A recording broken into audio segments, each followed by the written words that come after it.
So hello everyone, welcome to Filmopedia. इस video में बात करने वाला हूँ हॉकाई के एपिसोड 6 के बारे में।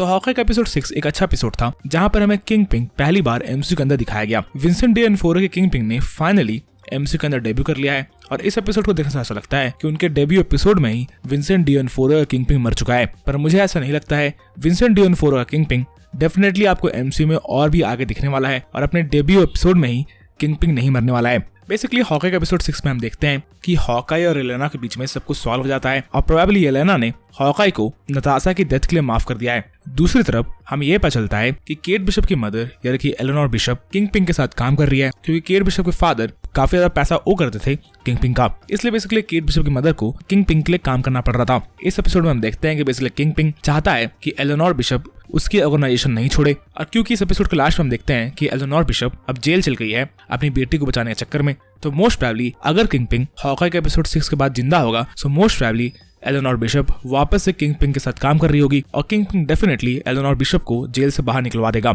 जिसके बाद हम केट बिशप को और एलेनोर बिशप को एक बार और फाइट करते हुए देख सकते हैं, क्योंकि बेसिकली एलेनोर बिशप बिल्कुल भी हैप्पी नहीं थी कि केट बिशप ने उसे जेल पहुंचा दिया। पर अगर बात करें किंगपिन की, तो किंगपिन बेसिकली हमें अब इको की सीरीज में दिखने वाला है, और जिस सीन के अंदर माया ने बेसिकली किंगपिन को गोली मारी उस सीन के अंदर मोस्ट प्रोबेबली किंगपिन बच गया होगा। मोस्ट प्रोबेबली किंगपिन ने उस गोली को डॉज कर लिया होगा, या फिर अगर वो गोली किंगपिन को लगी भी होगी सो मोस्ट प्रोबेबली किंगपिन ने कोई बुलेट प्रूफ जैकेट पहनी होगी। किंगपिन एक गोली से बिल्कुल नहीं मरने वाला है, और इको की सीरीज जो कि फ्यूचर में आने वाली है उस सीरीज के अंदर हम किंगपिन को एज अ मेन विलन देखने वाले हैं। ये बात अब हॉकाई के एंडिंग से कंफर्म हो गई है। इसके अलावा हॉकाई की एंडिंग ने यह भी कंफर्म किया कि बेसिकली क्लिंट की वाइफ यानी कि लॉरा बेसिकली शील्ड के लिए काम करती थी, और हो सकता है लॉरा के पास्ट के बारे में और इन्फॉर्मेशन हमें आगे आने वाले एमसीयू के प्रोजेक्ट्स में मिले। अब मे बी लॉरा एक बार वापस से शील्ड के लिए काम करना चालू करे फ्यूचर में, क्योंकि अगर ऐसा नहीं होता तो मार्वल रिवील नहीं करती कि जो रोलेक्स हमें हॉकाई के एपिसोड 1 में दिखाया गया था वो लॉरा का ही था, और ये रोलेक्स बेसिकली एक शील्ड एजेंट का था यानी कि लॉरा का था।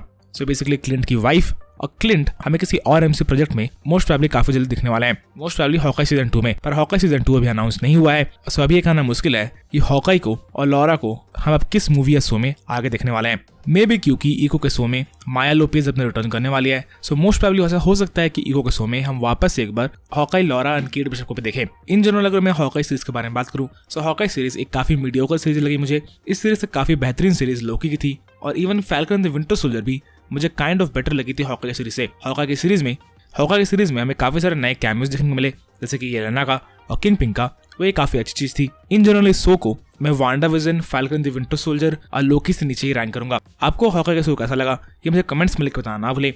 इसके अलावा अगर आपको ये वीडियो पसंद आई तो वीडियो को लाइक करना ना भूलें, और अगर आप मेरे चैनल में पहली बार आए थे तो चैनल को सब्सक्राइब करके बेल आइकन दबाना ना भूलें, ताकि जब भी मैं ऐसे इंटरेस्टिंग वीडियोस बनाऊं तो आपको नोटिफिकेशन मिल सके। And as always thanks for watching.